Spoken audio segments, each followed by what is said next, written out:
ಸರ್ಕಾರಕ್ಕೆ ವಾಲ್ಮೀಕಿ ನಿಗಮ ಹಗರಣ ಸಂಕಷ್ಟ. ಎಂಡಿ ಪದ್ಮನಾಭ ಹೇಳಿಕೆ ಟ್ರಬಲ್. ರಾಜೀನಾಮೆ ಭೀತಿಯಿಂದ ದೆಹಲಿಯಲ್ಲೇ ನಾಗೇಂದ್ರ ಮೊಕ್ಕಾಂ.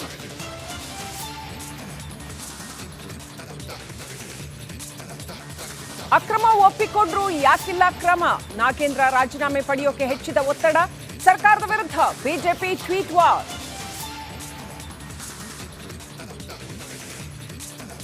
ಒಂದು ವಾರ 3 ಸಂಕಷ್ಟ. ಅಪ್ಪ ಮಗನ ಜೊತೆ ಭವಾನಿಗೂ ಬಂಧನ ಭೀತಿ. ರೇವಣ್ಣ ಫ್ಯಾಮಿಲಿಯಲ್ಲಿ ಮನೇಲೇ ಇರೋದ್ಯಾರು, ಜೈಲಿಗೆ ಹೋಗೋದ್ಯಾರು?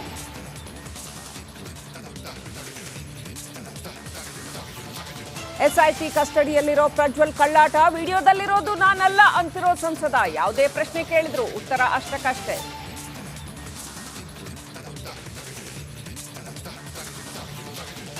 ಲೋಕಸಭಾ ಮೆಗಾ ಫಲಿತಾಂಶಕ್ಕೆ ಕೌಂಟ್ ಡೌನ್. ರಿಪಬ್ಲಿಕ್ ಕನ್ನಡದಲ್ಲಿ ಡಬಲ್ ಎಕ್ಸಿಟ್ ಪೋಲ್. ಇಂದು ಸಂಜೆ 5ರಿಂದಲೇ ನಾನ್ ಸ್ಟಾಪ್ ಲೈವ್.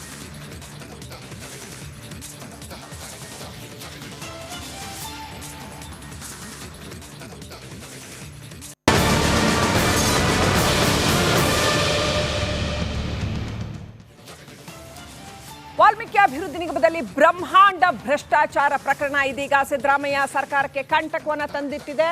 ಎಲ್ಲೆಲ್ಲಿಗೆ ಎಷ್ಟೆಷ್ಟು ಹಣ ವರ್ಗಾವಣೆ ಆಗಿದೆ? ರಿಪಬ್ಲಿಕ್ ಕನ್ನಡಕ್ಕೆ ಹಗರಣದ ದಾಖಲೆ ಲಭ್ಯವಾಗಿದೆ.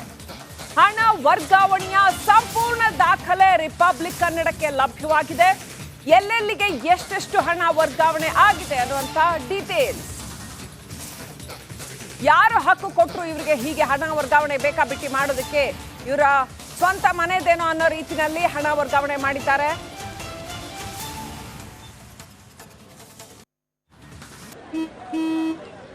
ನಡಿ ಈಗ ಶುರು ಮಾಡೋಣ. ಕೇಸರಿಯಿಂದ ಮನೋಲ್ಲಾಸ ಮನಸ್ಸು ಮತ್ತೇರಿ ಕುಣಿದಾಡಿದೆ ನೋಡು, ಮನಸ್ಸು ಮತ್ತೇರಿ ಕುಣಿದಾಡಿದೆ ನೋಡು. ಕ್ಷಣ ಕ್ಷಣವೂ ಆಚರಿಸಿ ಕೇಸರಿ ಹಬ್ಬ. ವಿಮಲ್ ಬಾಯಲ್ಲಿ ಹೇಳಿ ಕೇಸರಿ. ಇದಕ್ಕೋಸ್ಕರ ಸಿಬ್ಬಂದಿಯೊಬ್ಬರು ಬಲಿಯಾಗಬೇಕಾಯ್ತು. ಸರ್ಕಾರಿ ನೌಕರ ಆತ್ಮಹತ್ಯೆ ಮಾಡಿಕೊಂಡಂತ ಪ್ರಕರಣದಿಂದಾಗಿ ಇದು ಹಗರಣ ಬೆಳಕಿಗೆ ಬಂತೆ ಹೊರತು ಅದರ್ವೈಸ್ ಬೆಳಕಿಗೆ ಬರೋ ಚಾನ್ಸ್ ಇರಲಿಲ್ಲ. ಆದರೆ ಈಗ ಆ ಸಿಬ್ಬಂದಿಯ ಮೇಲೆ ಎಲ್ಲ ಆರೋಪವನ್ನು ಹೊರಿಸುವಂತ ಪ್ರಯತ್ನ ಕೂಡ ನಡೀತಾ ಇದೆ ಒಂದು ಆಯಾಮದಲ್ಲಿ. ಮತ್ತೊಂದು ಆಯಾಮದಲ್ಲಿ ಸಚಿವರನ್ನ ಬಚಾವ್ ಮಾಡುವಂತ ಪ್ರಯತ್ನ ನಡೀತಾ ಇದೆಯಾ ಅನ್ನುವಂಥದ್ದು ಕೂಡ ಪ್ರಶ್ನೆ. ಮತ್ತೊಂದು ಕಡೆ ತನ್ನ ಸಚಿವ ಸ್ಥಾನವನ್ನು ಉಳಿಸ್ಕೊಳ್ಳೋದಕ್ಕೆ ನಾಗೇಂದ್ರ ಅವರು ದೆಹಲಿಗೆ ಹೋಗಿ ಕೂತಿದ್ದಾರಾ? ಇಷ್ಟೊಂದು ಅಕ್ರಮ ಹಣ ವರ್ಗಾವಣೆ ಯಾತಕ್ಕೋಸ್ಕರ ಆಯಿತು ಅಂದ್ರೆ ನಿಗಮಗಳನ್ನ ಇವರು ತಮ್ಮ ಮನೆಯ ಬ್ಯಾಂಕ್ಗಳನ್ನಾಗಿ ಮಾಡ್ಕೊಂಡಿದ್ದಾರಾ? ತಮ್ಮ ಏನು ATM ಕಾರ್ಡ್ ಆಗಿ ಮಾಡ್ಕೊಂಡಿದ್ದಾರಾ? ಬೇಕಾದಾಗ ಅಲ್ಲಿಂದ ದುಡ್ಡೆತ್ತಿ ಬಿಡೋದು, ಆಮೇಲೆ ಹಾಕ್ತೀವಿ ಅಂತ ಹೇಳೋದು, ಬೇಕಾ ಬಿಟ್ಟು ಅಕ್ರಮಗಳನ್ನ ಮಾಡೋದು. ಚುನಾವಣೆಗೆ ಬೇಕು ಅಂತ ದುಡ್ಡೆತ್ತಿದ್ರಾ? ಈ ಎಲ್ಲ ಪ್ರಶ್ನೆಗಳು ಕೂಡ ಬರ್ತಾ ಇದ್ದಾವೆ. ರಿಪಬ್ಲಿಕ್ ಕನ್ನಡದಲ್ಲಿ ಆ ಕುರಿತಾದ ದಾಖಲೆ, ಯಾವ ಖಾತೆಗೆ ಎಷ್ಟು, ಯಾವ್ಯಾವ ಕಂಪನಿ, ಅಕಾರ್ಡ್ ಬಿಸ್ನೆಸ್ ಸರ್ವಿಸಸ್ ವರ್ಗಾವಣೆ ಎಷ್ಟಾಗಿದೆ? 5,46,00,000. ಹ್ಯಾಪಿಯೆಸ್ಟ್ ಮೈಂಡ್ಸ್ ಟೆಕ್ನಾಲಜೀಸ್ ಕಂಪನಿ ಅದಕ್ಕೆ 4,53,00,000. ಮನು ಎಂಟರ್ಪ್ರೈಸಸ್ ವರ್ಗಾವಣೆ ಆಗಿರ್ತಕ್ಕಂಥದ್ದು 5,01,00,000. YM ಎಂಟರ್ಪ್ರೈಸಸ್ ವರ್ಗಾವಣೆ ಆಗಿರ್ತಕ್ಕಂಥದ್ದು 4,98,00,000. ನಿತ್ಯ ಸೆಕ್ಯೂರಿಟಿ ಸರ್ವಿಸಸ್ ವರ್ಗಾವಣೆ ಆಗಿರ್ತಕ್ಕಂಥದ್ದು 4,47,00,000. ವೋಲ್ಟಾ ಟೆಕ್ನಾಲಜೀಸ್ 5,12,00,000. V6 ಬಿಸ್ನೆಸ್ ಸೊಲ್ಯೂಷನ್ಸ್ ವರ್ಗಾವಣೆ ಆಗಿರ್ತಕ್ಕಂಥದ್ದು 4,50,00,000. ಸಿಸ್ಟಮ್ ಆ್ಯಂಡ್ ಸರ್ವಿಸ್ ಕಂಪನಿ 4,55,00,000 ವರ್ಗಾವಣೆ ಆಗಿದೆ. Skill map training and services company 4,84,00,000 ವರ್ಗಾವಣೆ ಆಗಿದೆ. ಸೊ ಈ ಎಲ್ಲ ಡೀಟೇಲ್ಸ್ನ ನೋಡ್ತಾ ಇದ್ರೆ ವೀಕ್ಷಕರೇ ಸಾಕಷ್ಟು ಅನುಮಾನ. ಹಣ ವರ್ಗಾವಣೆ ಅಂತೂ ಪಕ್ಕಾ ಆಗಿದೆ. ಹಾಗಾದ್ರೆ ಇಲ್ಲಿಂದ ಆ ಹಣವನ್ನ ಎಲ್ಲಿ ತಗೊಂಡೋದ್ರು, ಎಲ್ಲಿ ಬಳಕೆ ಎಲ್ಲಿ ಮಾಡಿದ್ರು ಅನ್ನೋಂಥ ಪ್ರಶ್ನೆ.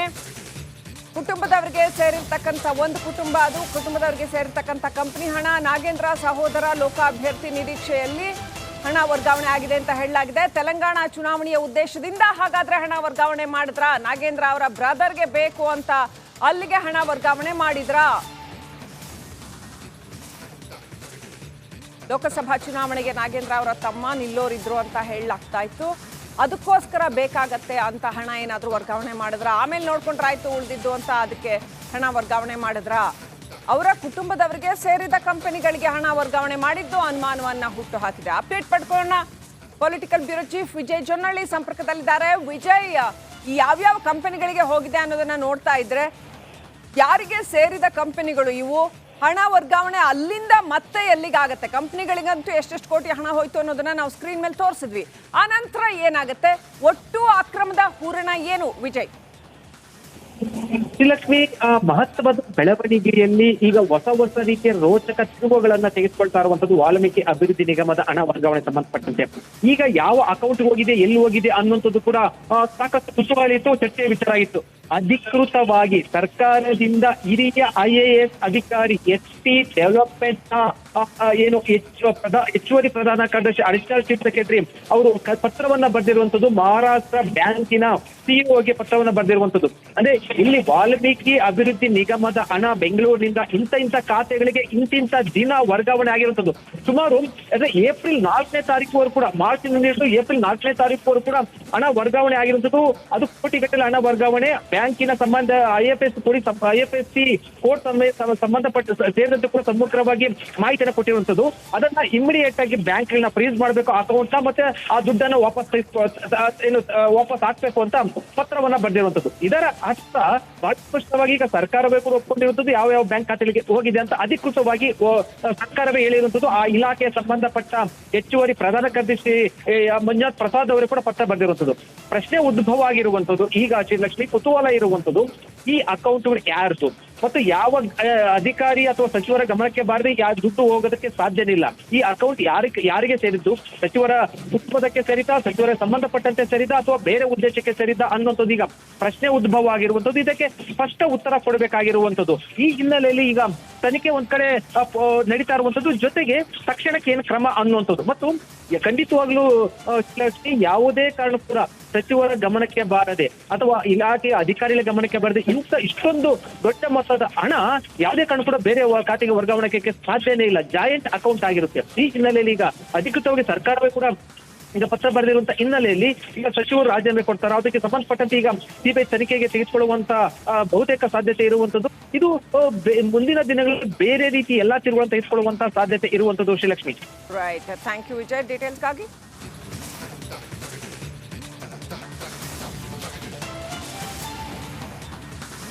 ಹಾಗಾದ್ರೆ ಯಾವ್ಯಾವ ಕಂಪನಿಗಳಿಗೆ ಹೋಯ್ತು ಹಣ, ಅಲ್ಲಿಂದ ಎಲ್ಲಿ ಹೋಯ್ತು, ಸಚಿವರ ಗಮನಕ್ಕೆ ಬಾರದೆ ಇದೆಲ್ಲ ಆಗೋದಕ್ಕೆ ಸಾಧ್ಯವೇ ಇಲ್ಲ ಅಂತ ನಮ್ಮ ಪೊಲಿಟಿಕಲ್ ಬ್ಯೂರೋ ಚೀಫ್ ವಿಜಯ್ ಹೇಳ್ತಾ ಇದ್ರು. ಅಷ್ಟು ಸುಲಭಕ್ಕೆ ಇದು ಅದರ ನಿಗಮದ ಮುಖ್ಯಸ್ಥರನ್ನಾಗಿ ನೇಮಕ ಮಾಡಿದ್ಮೇಲೆ ಅವ್ರ ಗಮನಕ್ಕೆ ಬರದೆ ಇಷ್ಟೊಂದು ಹೆಂಗ್ರಿ ಸಾಧ್ಯ ಆಗತ್ತೆ? ಇದೇನು ಜನರ ದುಡ್ಡನ್ನ ಬೇಕಾಬಿಟ್ಟು ಮನ್ಸು ಬಂದ ಹಾಗೆ ಇವ್ರು ತಮ್ಮ ಪಾಕೆಟ್ ಮನಿ ತರ ಬಳಸ್ಕೊತಾ ಇದ್ದಾರೆ ಅನ್ನೋದಕ್ಕೆ ಈಗ ಪ್ರೂಫ್ ಸಿಕ್ಕಿದೆ. ಹಾಗಾಗಿ ನಾಗೇಂದ್ರ ತಲೆದಂಡ ಆಗುತ್ತಾ ಅಥವಾ ಇನ್ನೂ ಕೂಡ ಇದರಲ್ಲಿ ಸರ್ಕಾರ ಕಣ್ಣಾ ಮುಚ್ಚಾಲೆ ಆಟ ಆಡುತ್ತಾ ಅನ್ನೋದನ್ನ ಕಾದು ನೋಡ್ಬೇಕಾಗಿದೆ. ರಾಜ್ಯ ಸರ್ಕಾರಕ್ಕೆ ವಾಲ್ಮೀಕಿ ನಿಗಮ ಅಕ್ರಮದ ಆತಂಕ, ಸಚಿವ ಸ್ಥಾನಕ್ಕೆ ನಾಗೇಂದ್ರ ರಾಜೀನಾಮೆ ಫಿಕ್ಸ್. ಯಾಕಂದ್ರೆ ಇಷ್ಟೆಲ್ಲ ಆಗಿದೆ ಅಂತ ಅಂದ್ರೆ ಹಾಗಾದ್ರೆ ನಾಗೇಂದ್ರ ಅವರ ತಲೆದಂಡ ಆಗ್ಲೇಬೇಕು ಅಂತ ಹೇಳಲಾಗ್ತಾ ಇದೆ. ಇತ್ತ ರಾಜ್ಯ ಸರ್ಕಾರವನ್ನ ಬಿಜೆಪಿ ತರಾಟೆಗೆ ತೆಗೆದುಕೊಂಡಿದೆ. CM ಉತ್ತರ ಕೊಡ್ಬೇಕು ಇದಕ್ಕೆ ಅಂತ ರಾಜ್ಯ ಬಿಜೆಪಿ ಘಟಕ ಪ್ರಶ್ನೆ ಮೇಲೆ ಪ್ರಶ್ನೆ ಮಾಡ್ತಾ ಇದೆ. ವಿರೋಧ ಪಕ್ಷವಾಗಿ ಅವ್ರು ಕ್ವೆಶ್ಚನ್ ಮಾಡಲೇಬೇಕು. ಸಿದ್ದರಾಮಯ್ಯನವರೇ ನಾಗೇಂದ್ರ ರಾಜೀನಾಮೆ ಯಾಕಿಲ್ಲ ಅಂತ ಬಿಜೆಪಿ ಕ್ವೆಶ್ಚನ್ ಮಾಡ್ತಾ ಇದೆ. ಸರ್ಕಾರಕ್ಕೆ ಕಳಂಕ ಬರುವ ಭೀತಿಯ ಹಿನ್ನೆಲೆಯಲ್ಲಿ ಎಲ್ಲ ಒಂದ್ ಕಡೆ ನಾಗೇಂದ್ರ ಅವರ ರಾಜೀನಾಮೆ ಪಡೆಯಲಾಗುತ್ತೆ ಅಂತ ಹೇಳಲಾಗ್ತಾ ಇತ್ತು. ಅಥವಾ ಒಂದು ವೇಳೆ ಇಡೀ ಪ್ರಕರಣವನ್ನೇನಾದರೂ CBI ಸುಮೋಟೋ ಆಗಿ ವಿಚಾರಣೆಗೆ ಕೈಗೆತ್ತಿಕೊಂಡಾಗ ಇಡೀ ಸರ್ಕಾರಕ್ಕೆ ಮುಖಭಂಗ ಉಂಟಾಗುವ ಅಥವಾ ಸರ್ಕಾರಕ್ಕೆ ಕುತ್ತು ಬರುವಂತಹ ಒಂದು ಸಂದರ್ಭ ಬರಬಾರ್ದು ಅನ್ನೋ ಕಾರಣಕ್ಕಾಗಿ ನಾಗೇಂದ್ರ ಅವರ ರಾಜೀನಾಮೆಯನ್ನು ಪಡೆಯಲಾಗುತ್ತೆ ಅಂತ ಹೇಳಲಾಗ್ತಾ ಇತ್ತು. ಇನ್ನೂ ಕೂಡ ಅಂಥದ್ದೇನು ಡೆವಲಪ್ಮೆಂಟ್ ಕಂಡು ಬಂದಿಲ್ಲ. ಸೊ ಏನು ಮಾಡ್ತಾರೆ ಹಾಗಾದ್ರೆ ಕಾದು ನೋಡಬೇಕಾಗಿದೆ. ದೇಶದ ಅತಿ ದೊಡ್ಡ ನೆಟ್ವರ್ಕ್ ನಿಂದ ಮೆಗಾ ಕವರೇಜ್. ದೇಶದ ಮತದಾರನ ಆದೇಶ NDAಗ ಇಂಡಿ ಒಕ್ಕೂಟಕ್ಕ. ಲೋಕ ಅಖಾಡದಲ್ಲಿ ಗೆಲ್ಲೋದ್ಯಾರು ಸೋಲೋದ್ಯಾರು. ಕರುನಾಡಿನ 28 ಕ್ಷೇತ್ರಗಳ ನಿಖರ ಫಲಿತಾಂಶ. ಫಾಸ್ಟ್ ರಿಸಲ್ಟ್ ಪಕ್ಕಾ result. Number 1 election team, number 1 network, number 1 coverage.